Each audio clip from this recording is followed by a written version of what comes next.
Sejam muito bem-vindos ao nosso podcast sobre o queridíssimo Prêmio Universitário de Publicidade, que chegou à marca da sua 16ª edição. Nesse episódio, vamos apresentar, para quem está chegando agora, e relembrar, aos que já conhecem e até mesmo já participaram, todas as categorias. Este podcast está incluído nas ações do Labiton para apoiar o 16º Prêmio de Publicidade da UFL. Faremos uma série de episódios para conversarmos com pessoas da área de cada uma das categorias. O episódio de hoje é sobre uma das categorias mais esperadas, campanhas. Contaremos um pouco mais de como funciona esse desenvolvimento dentro da publicidade. Nessa categoria, o deus grego que está os representando é Hermes. Ele é conhecido por sua habilidade em comunicar mensagens de forma rápida e eficaz. Ele é o mensageiro dos deuses, representando a comunicação ágil e a entrega de mensagens importantes. Nessa categoria, contamos com duas modalidades: campanha publicitária, campanhas com a utilização de, no mínimo, 3 peças diferentes com objetivos comerciais, e campanha social, que são campanhas com a utilização de, no mínimo, 3 peças diferentes com objetivos de cunho social. Lembrando que os trabalhos inscritos em uma dessas modalidades não poderão concorrer como peças avulsas em outras categorias. E para falarmos sobre, vamos chamar ela, que é professora e orientadora da GEMA, a agência experimental do curso de PP, Pauline Fraga, e ele, que é egresso do curso, Eduardo Saltier, e hoje atua como empreendedor na área de comunicação. Professora Pauline, Eduardo, eu quero agradecer a presença de vocês por aceitarem vir bater esse papo para falar sobre essa categoria tão especial para vocês, que é a parte da campanha. E eu quero saber um pouquinho sobre a trajetória de vocês, se vocês podem compartilhar com a gente. Ai, não sei, eu vou pensar. Eu vou deixar o nosso convidado começar, Eduardo, e depois eu falo da minha, pode ser? Pode eu ser. acho, né, os convidados, assim, Por né? pior que seja, né, professora? Eu acho maravilhoso, por isso que estás aqui por isso. Perfeito. Eu que agradeço o convite, viu? Eu sempre gosto de dizer que eu realmente gosto de colaborar, assim, porque quando eu estava na sala de aula, a parte que vinha as pessoas de fora, assim, era um atrativo bem grandioso para mim, assim. Eu gostava muito de ver o pessoal do mercado vindo ali falar alguma coisa pra gente, a gente aprendia bastante. Então eu sempre faço questão de participar quando eu puder. E a gente agradece, porque é muito importante, principalmente quando são egressos, né, Jéssica? Não, eu acho sensacional isso, trazer o pessoal que saiu daqui e a gente consegue ver onde chegaram e pensar, poxa, um dia aproxima eles mais da aqui no realidade, nosso lugar, né? Legal, coisa boa. Então eu vou contar um pouquinho sobre a minha trajetória. Eu gosto também de começar falando dela aqui dentro mesmo da UFL, tá? Porque eu acho bem importante esse processo todo para eu chegar até onde eu cheguei hoje. Então, a minha trajetória ela começa aqui em 2013. Eu fui monitor da Pauline, inclusive numa cadeira aqui dentro. Eu fui da parte do programa Ou Não, que eu acho que ele ainda está no ar agora, Ele está voltando, está voltando. Né? E você viu alguma coisa sobre isso. E também fui da GEMA ali, um pequeno espaço de tempo ali. Até eu sair para fazer algum estágio fora mesmo, né? Que aí sim começou a minha parte de trajetória fora da academia. Eu fiz estágio na CVI, fiquei praticamente 1 ano lá, daí depois eu fui fazer um intercâmbio, daí eu acabei tendo que cancelar lá também para fazer o intercâmbio certinho. E nesse tempo também eu fui da agência São Mais Calumbi, que tem até hoje, que é lá em Calumbi, que é super criativo, com o Maicon lá, sou muito grato mesmo à oportunidade que ele me deu. E quando eu voltei do intercâmbio, daí eu continuei lá, mais 6 meses, finalizei a faculdade aqui e acabei indo para a Delivery Much, que é aqui de Santa Maria, né, a empresa daqui. Fiquei cerca de 1 ano e pouquinho, se não me engano, aqui, acho que quase 2 anos, daí fui para Florianópolis, trabalhei lá também quase 2 anos. E lá também eu gosto de sempre deixar bem claro, eu fui demitido, porque realmente, né, quando fecha uma porta a gente tende a achar que tá tudo perdido, achar que a gente não é bom, que a gente... Mas fui demitido, voltei para Santa Maria, e aí que aqui eu já tocava meus freelas em paralelo, assim, o que hoje é a agência, né?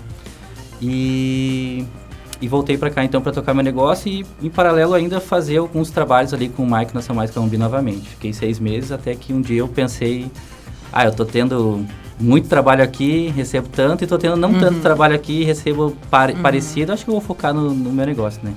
Mas eu insisto em falar isso na questão da demissão, porque eu acho que se eu não tivesse demitido, eu estaria até hoje lá e não teria né, tocado uma agência, outros negócios como eu estou tocando hoje, e estou realizado, né, em relação a isso.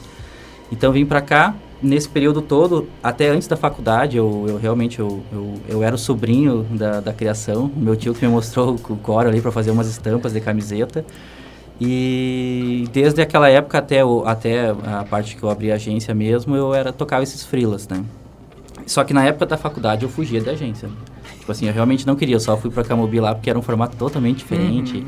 Era uma loja, envolvia muita parte de criatividade, parte de humor.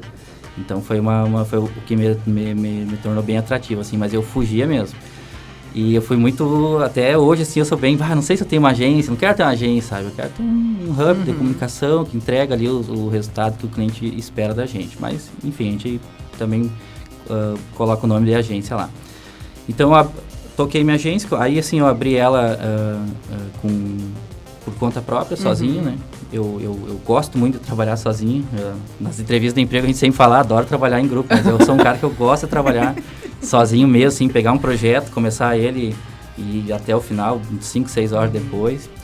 Mas eu vi que eu precisava de gente, principalmente para as competências que eu não tinha, e aí sim eu comecei a contratar gente, né? Primeiro foi uma estagiária, aí logo em seguida eu estava atrás de um diretor de arte e não achei gente para contratar. E eu tinha um grande amigo meu, que foi uma das inspirações minhas, que é amigo da infância, da minha família, que é o Julian, que hoje é meu sócio. E aí sim, desde a época da Delivery Munch, eu já tentava levar ele para lá, para a empresa, e acabamos não conseguia trabalhar junto. E aí nessa época eu falei, não, cara, quer fazer o seguinte, vamos fazer aí meio a meio, pega o que já tem aí, faz meio a meio, vamos trabalhar junto definitivamente, que é uma coisa que a gente queria. E estamos até hoje, já somos acho que são 8 ou 9 pessoas, se eu não me engano. Temos aí cerca de uns 20 clientes mensais, né? Mais alguns outros que entram. E, enfim, a minha trajetória basicamente, sim, de comunicação é essa, né? Tem outros 2, 3 negócios ali que eu toco também, mas a parte de comunicação é essa aí.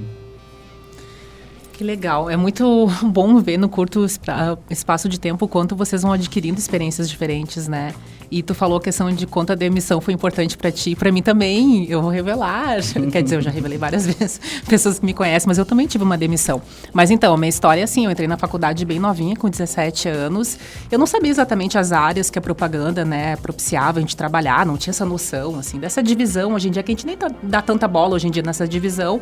Mas logo que eu entrei, eu comecei a entender que eu gostava de redação, porque eu sempre gostei de escrever, desde o colégio, isso no fundamental. Então, tem uma área aqui da publicidade que escreve, então é isso que eu quero. Claro, antes de entrar na faculdade, eu gostava de, né, eu li um slogan, eu achava legal, o nome das marcas eu achava legal, ouvia um jingle, eu pensava, eu faria essa letra diferente. Eu acho que muita gente entra com essa ideia do tipo, o que eu faria diferente nas propagandas que eu tinha como referência, ou que eu não gostava, né? Então, acho que foi mais ou menos por aí. E aí, todas as minhas experiências de estágio da graduação, todas foram redação, porque realmente eu tinha paixão, assim, por texto. Então, eu nunca tive interesse em fazer. Acho que até pode ser um ponto negativo não ter experienciado. Só que, claro, dependendo do lugar que tu trabalha, a gente sabe que às vezes a gente tem, sei lá, por exemplo, no meu primeiro experiência de trabalho, aconteceu da minha chefe às vezes não poder receber um cliente, eu tinha que ir lá e fazer o atendimento, ou do tipo, me ajuda aqui nessa parte do planejamento. Então, né, principalmente em negócios de pequeno e médio porte, às vezes tu tem que, né, atuar em várias frentes, assim, para além daquilo que eu gostava, que era a redação. E aí eu tive uma experiência de agência, então a primeira agência que eu trabalhei é uma agência que não, eu acho, não posso falar, eu acho que não existe mais em Santa Maria, que era DUI, Design e Propaganda, que eram 2 sócias, e aí eu comecei, assim, foi meu primeiro emprego depois de formada, e eu fiquei, acho que, sei lá, uns 5 meses, e na verdade, assim, não é que eu ia ser demitida, eu senti que eu ia ser demitida, eu pedi demissão antes. Porque eu estava insatisfeita, porque eu acho que foi muito assim essa coisa de cair no mercado e a pressão eu tenho que dar conta. E aí eu tinha 3 designers produzindo layouts e eu era, né, a única da redação, então era a proporção de 1 para 3. E eu ficava muito pressionada de conseguir entregar, né, um conteúdo relevante e tal. E aí eu senti que as coisas não estavam, porque os jobs estavam empilhando na mesa, eu não dava conta da velocidade de produção que eles precisavam. E aí foi que um dia eu chamei a Andréia para conversar, assim, acho que eu vou ter que sair fora, mas ela ia me demitir, sabe? Acho que ela tava esperando eu tomar a frente, assim, daí, né, sair fora. Mas aí essa demissão, claro, a gente fica bem frustrado, né, Eduardo? Acho que isso é geral, assim, a gente nunca espera sair dessa maneira, né? Enfim, como eu falei, eu que pedi, mas basicamente eu ia ser demitido, eu tenho certeza absoluta disso, 101% certeza. E aí eu fui para uma agência maior ainda, só que quando eu mandei, era assim de propagandas na época, que não existe agora também, mas era um anúncio do jornal que tinha uma caixa postal para mandar o currículo impresso e portfólio, tu apresentava numa chamada, né? E aí eu fui sem saber, assim, deve ser uma agência pequena, que nem tem o nome da agência. E aí quando eu fui me aproximando do endereço que eu cheguei, mas a City Propagandas é muito maior que a Du, eles têm clientes muito maiores, eles têm, sei lá, Unimed, Santa Maria, eles tinham, sabe? E eu ficava assim, meu Deus, eu não dei conta da outra, que era menor, vou dar conta dessa. Mas, bom, já que eu tô aqui, eu vou. Aí fui pra entrevista, aí marcou um segundo momento pra eu levar portfólio. Portfólio, basicamente, é o que a gente faz na faculdade, né, Eduardo? Primeira oportunidade de emprego você leva, por isso que a gente tem que dar atenção, né? Essa é uma dica de ouro. Dar atenção, levar a sério os trabalhos, não pelas notas e aprovação, mas porque são esses trabalhos que fazem a sua entrada, né? Depois para o mercado.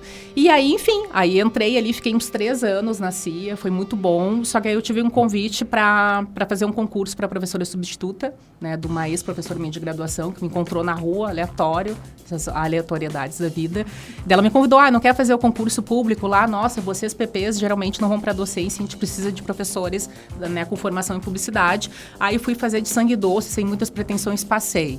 E aí eu achei o máximo, sabe? Daí eu comecei a dar aula, daí foi natural. Então eu virei primeiro professora, daí depois abri o programa de pós-graduação, daí eu fiz mestrado, aí eu fiz doutorado. Aí quando eu estava terminando o mestrado, eu entrei na UFN em 2009, já estou aqui há 14 anos. E aí foi. E aí eu já fiz algumas coisas eventualmente como freela, né? Mas a docência, ela absorve bastante, né? E praticamente desde o primeiro ano de UFN eu sou 40 horas, então isso também, né, às vezes perguntam, mas tu só dá aula? Poxa, amor, só dá aula, né?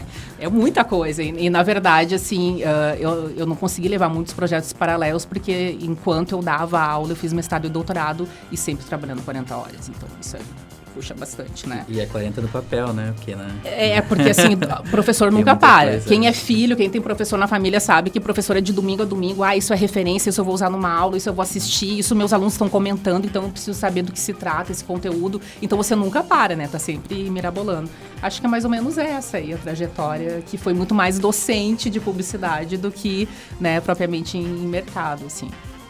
Professor não está professor é professor o tempo inteiro. O tempo inteiro, né? Não existe sair, assinei meu ponto, tô indo embora, acabou. Não.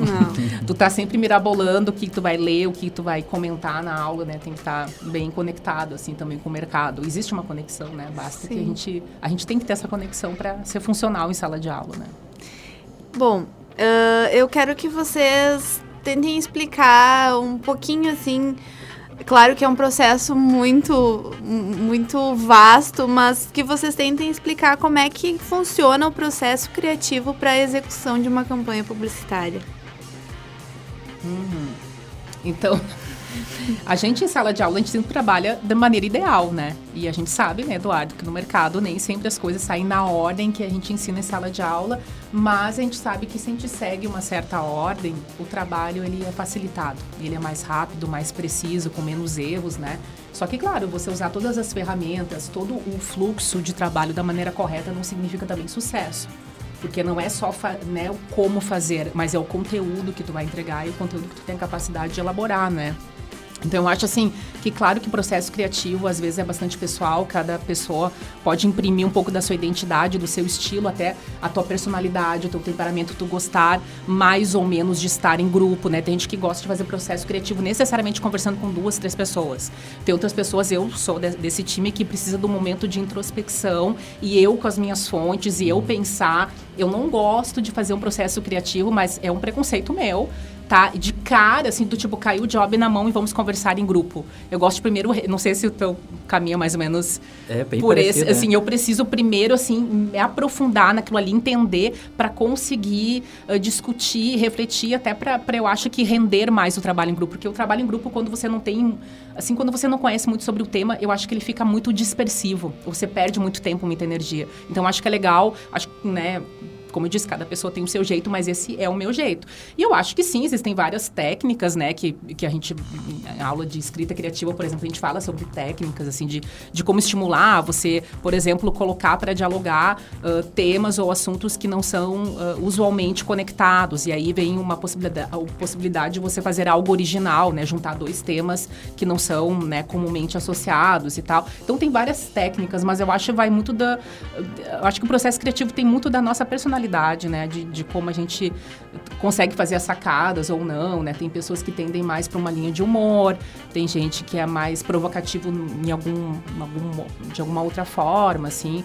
Acho que não tem muita regra, mas sim existem princípios bem básicos que eu acho que se você não seguir por eles, você perde tempo. E o timing da propaganda é muito curto, os prazos estão cada vez mais curtos e tal. Então, assim, essa história que eu vou, sei lá, esperar a ideia cair, sabe? Porque de repente você vai estar no chuveiro, de repente você está fazendo uma corrida de rua e você tem uma ideia. Só que geralmente esses momentos de insights, assim, mais soltos, eles não acontecem quando você precisa. Eles acontecem quando eles querem acontecer. Aí você tem que guardar aquela ideia, registrar, anotar no bloco de notas digital, enfim, salvar lá numa pasta de ideias suas e daqui a pouco cai um job na sua mão que casa com aquela ideia que você já teve, às vezes, 2 anos atrás. Só que esperar, né? Espera deste milagre, que o insight maravilhoso vai acontecer no momento, eu acho que não. Acho que é bem mais suor, sangue e lágrimas do que inspiração. E esse papo tem uma coisa que não tenho muito saco com isso, até em sala de aula, essa coisa, não estou inspirado. É que não vai dar, assim, não vai estar tendo tempo para você se inspirar. Então, por isso que a gente tem que conhecer as ferramentas, porque elas, né, fazendo uma boa pesquisa ajuda muito, né, não ter preconceitos. Por exemplo, como é que você forma repertório? Eu não consigo formar um repertório quando o job cai na mão. Eu tenho que estar formando continuamente aquele repertório, para daí, quando o job cai na mão, eu já fiz as relações com aquele assunto, com aquele, sabe? Então, eu acho que é dica de ouro já. Tô dando a dica de ouro. Eu já vou dar minha dica de ouro agora, Jéssica. Pode antecipar. Aí eu vou deixar o Eduardo falar. Mas eu acho que uma dica de ouro, assim, para alguém que quer trabalhar com criatividade, eu acho que todas as áreas da publicidade trabalham com criatividade, né? Não é só redação, produção de conteúdo, enfim, né, copywriter, não, acho que todas, né, direção de arte, todas trabalham com criatividade. Eu acho que a gente tentar ao máximo, porque é um baita desafio, tentar não ser preconceituoso, entender que uma boa bagagem de criatividade vem da gente olhar para lugares onde usualmente a gente não olha. Então, assim, eu não posso, como consumidor, eu posso ouvir só as músicas que eu curto, os filmes, o estilo de filme que eu gosto e os lugares que me conectam e tal, mas eu preciso, acho que, transpor essa barreira. Né? Se eu quero ser um sujeito de fato criativo dentro da minha área de profissão, eu tenho que, de repente, escutar músicas que não são meu estilo, mas, tipo, por que isso está fazendo sucesso? Deixa eu entender, sabe? A gente tem que entender. A gente tem que entender esses fenômenos midiáticos, a gente tem que entender coisas que, às vezes, pra gente não faz sentido. Eu não gosto disso, é brega e cafona, essa pessoa não... Mas não é só o seu gosto pessoal, a gente não vai criar campanha pra gente mesmo. Então, a gente tem que, acho que, sair do preconceito e olhar para outros lugares que usualmente a gente não olharia, assim, né? Esquecer um pouco o nosso gosto pessoal, acho que essa provocação é interessante. E tem muito disso que tu falou mesmo, professora, que é assim, ó, lá na agência, praticamente, falando do processo criativo, eu acho que ele é dividido em 2. Um envolve realmente a equipe, que vem desde a parte do atendimento, e a parte do atendimento também precisa ser criativo, até pro momento de estar falando com o cliente, de sugerir coisas, pra gente não ser só um executor, né? Alguma coisa nesse sentido. Exato. E ter o processo criativo, daí sim o meu, digamos assim, que é solitário. Mais imersivo, que né? é totalmente imersivo, né? Daí realmente eu prefiro trabalhar até a noite, quando eu tô mais tranquilo e tudo mais, mas que ele não tem um padrão, ele não tem regra. Também foi comentado assim que tem um processo que de repente quase que, sabe, involuntariamente a gente acaba fazendo praticamente sempre, mas ele não tem um padrão definido.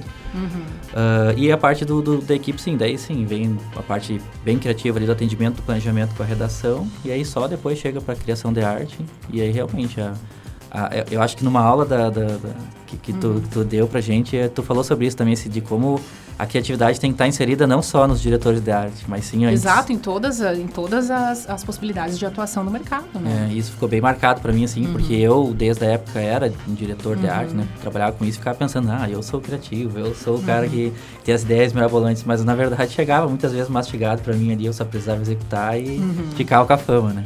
Porque muitas vezes é assim, né? Começa pela redação, daí já vem uma ideia pré-concebida da redação, daí tu acaba limitando o teu trabalho, porque tu já tem que te condicionar aquilo que já foi pensado, e não é, né? Tem isso também. Isso a gente também incentiva, porque tem muito... No nosso caso, como é construção de conteúdo para rede social, tem muito conteúdo que chega pra gente ali, e a gente realmente, enquanto diretor de arte, enquanto criação, pode também modificar o conteúdo, né?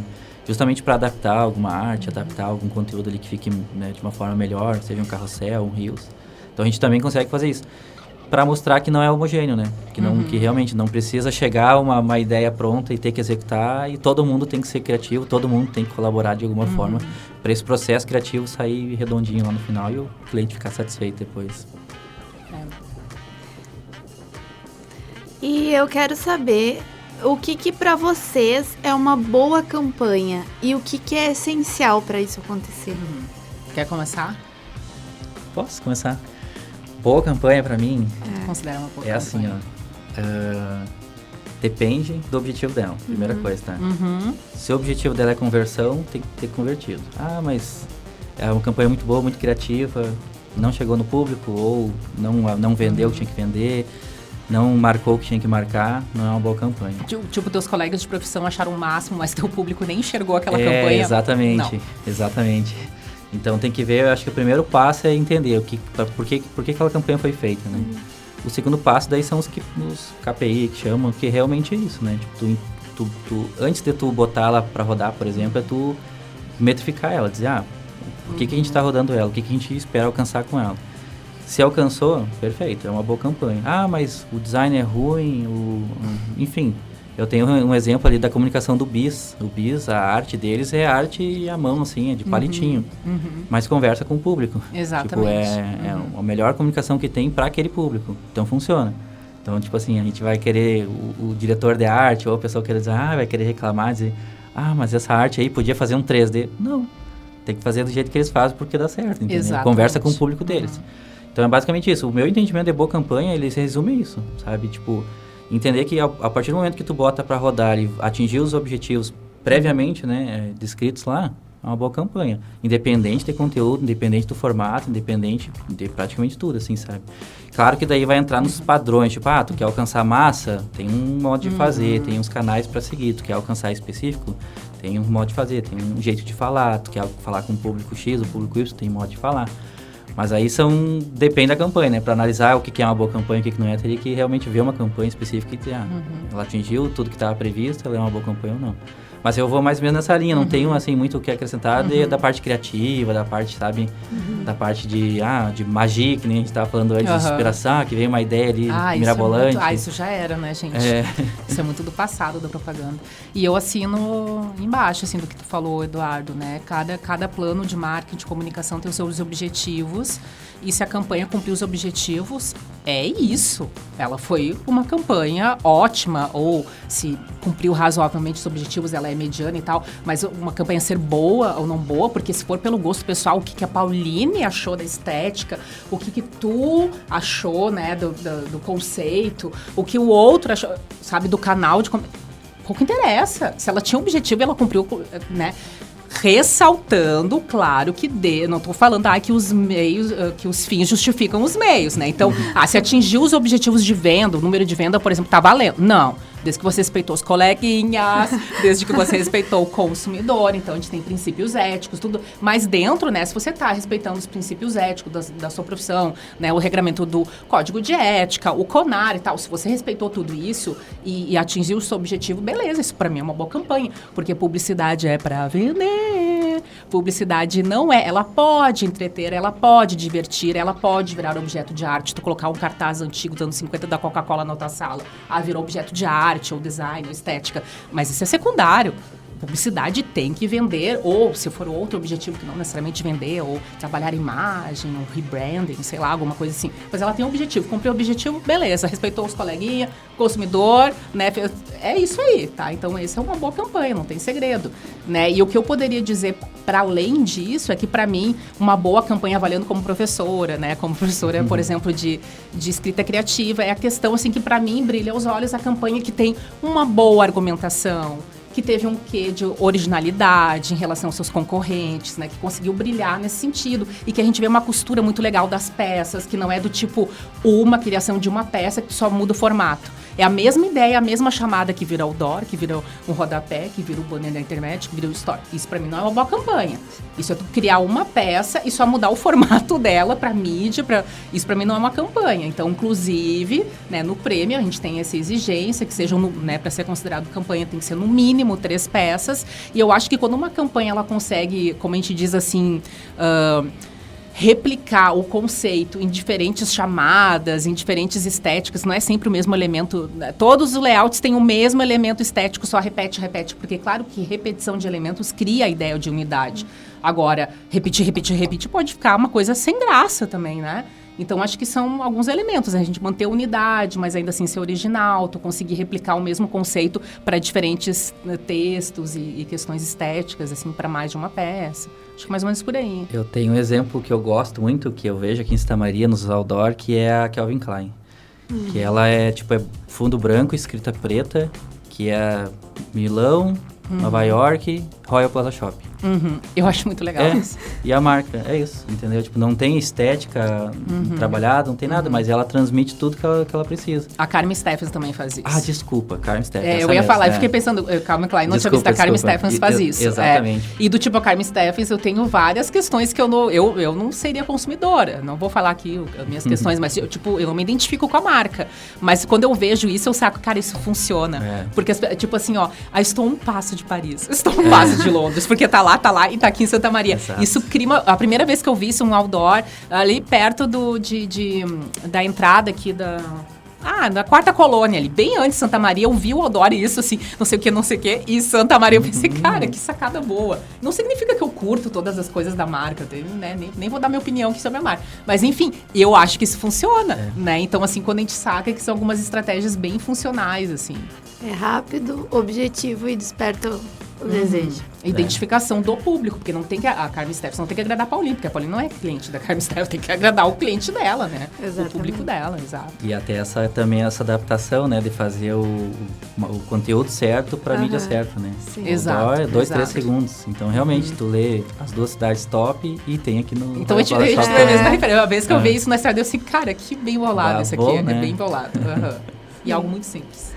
Bom, e para finalizar o nosso bate-papo, eu quero saber, a prof já falou, e agora eu quero saber de ti, Eduardo, qual é a dica de ouro para quem pretende se inscrever na categoria campanha no prêmio? O que tu acha que é mais... Tu já jogou campanha? Tu já foi jurado de campanha aqui no prêmio? Não. Eu vim pensando nessa aí, tá? Eu vim realmente pensando porque... Daqui a pouco tu vai ser até chamado pra isso. Já é, né? Acho que os convidados do podcast não são, eu não sei ainda. Mas tu já foi jurado do prêmio? Não, né? jurado não. Eu participei ano passado entregando um prêmio, talvez você eu vai acho. ser... Ah, tu entregou o prêmio. Eu acho que eu participei só lá. Tá dando spoiler aí. Tá dando spoiler aí. É que eu não subi, o pessoal não recebeu o script. Pra me defender. Olha, eu vou dizer assim que é bem difícil também dizer sobre isso, porque assim, tem campanha que é feita para ganhar prêmio e tem campanha que é feita para funcionar para o consumidor. Mas é óbvio que no prêmio a gente vai analisar, né, com a temática também, levando em consideração que são alunos e tudo mais. A gente vai ter que botar esse contexto todo em jogo. Mas no meu caso aqui de campanha, daí sim, se eu bater o olho e ver assim, pô, essa ideia aqui realmente foi diferenciada, essa ideia aqui realmente foi diferente do que a gente está acostumado a ver, interessante e tudo mais, e depois analisar que ela faz sentido para o público, eu acho que vai estar aí mais ou menos a dica de ouro que eu posso dar é tentar ser realmente diferente, mas de acordo com os objetivos da campanha, né? Mas realmente ter essa chamada, ter essa construção criativa, daí sim, pensando em prêmio, né? Tipo, eu acho que eu tô até me contradizendo aqui, mas eu pensando em prêmio, acho que tem essa parte da criatividade envolvida, sabe? E são trabalhos muitas vezes de experimentais, né, que a gente desenvolve na faculdade. A gente está muito aberto à experimentação, porque, claro, tu ainda não está lidando com verba real do cliente, né? Então, possibilita mais assim, uma certa ousadia. E eu acho que é isso que muitas vezes, assim, eu acompanhando, né, as comissões julgadores, assim, eu acho que muitas vezes o pessoal de fora vem com essa ideia de que espera do aluno uma certa ousadia. né? Mas não é assim, não é no sentido de chocar, tá? A gente chocar não adianta nada. Não é sobre isso. E mais uma vez reforçando, eu acho que é bem importante a questão da unidade, né? Mas evitar, porque aquilo que sabe, tipo, o sal tempera a comida. Mas se tu salgar demais, ele estraga a comida. Então, por exemplo, assim, a estratégia de repetição. Tu repete alguns elementos para as pessoas, ao olharem as peças em separado, elas perceberem que existe algo de familiar e que são da mesma família, da mesma campanha. Mas se tu pesar demais na repetição, é tipo o sal em excesso. Ele estraga a campanha, fica chata, fica... é só isso, mas de novo isso. Então, é como se cada pecinha da campanha, ela tivesse a sua própria identidade, mas respeitando a identidade maior de toda a campanha. Então, não pode destoar total, né? Aquela peça que nem parece que, sabe, que pertence à mesma família, né? A mesma campanha. Mas cuidar, assim, que cada peça... E não ficar... Eu acho que, muitas vezes, o que pesa, assim, é a questão de excesso de repetição. Aí é uma frase que faz, e daí, tipo, tem 6 peças e todas têm a mesma frase. Não dá. Daí isso não é uma campanha. Isso é só mudar o formato. Campanha não é mudar o formato e fazer vários formatinhos diferentes. Isso não é campanha. E também posso dar uma outra dica que acho que eu presenciei ali da Cancian. Não sei se está para falar, mas vocês lembram que tive um outdoor que era... fulana casa comigo, achei Cláudia casa comigo. Sim! Ali também acho que alguma coisa assim de aguçar, sabe, uma expectativa, a curiosidade, Eu acho que é um ponto importante também, assim, para conseguir conquistar, assim, quem tá sendo, né, olhando aquela campanha. Essa foi um exemplo, porque eu até fiquei pensando bastante em exemplos daqui em Santa Maria, para trazer, assim, para justamente até valorizar o que é daqui. Eu me lembro quando a Santa Maria chegou, que na época era... A Santa Maria, como é que era? Era Mamma Mia. Era Mamma Mia. E aí, eles tinham o argumento de vendas que era a primeira pizza gigante da cidade. Isso aí. E aí, eles simplesmente fizeram um outdoor que eles colavam as caixas originais. Isso é sensacional. Perfeito. Então, assim, tipo, a gente já tem as caixas impressas, elas estão aqui, e a gente vai colar de maneira que as pessoas tenham noção do tamanho da caixa, porque o tamanho da tampa, da caixa ou da caixa, né? As pessoas nunca tinham visto uma pizza aqui na cidade daquele tamanho. Então, só colar... né, o outdoor cheio das tampas das caixas, e aí foi super original, né? Então, acho que campanha a gente também espera a originalidade. É isso aí. Bom, gente, a nossa conversa foi incrível. Eu aposto que o pessoal de casa vai aproveitar muito cada orientação que vocês deram aqui. E não se esqueçam, o prêmio vai acontecer no dia 30 de novembro, às 20 horas, no hall do prédio 15, no conjunto 3 da UFN. O evento é aberto ao público e contamos com a presença de vocês. Curiosos para saber qual é a próxima categoria e os próximos convidados? Então não perde o episódio da semana que vem. Até a próxima. Tchau! Tchau!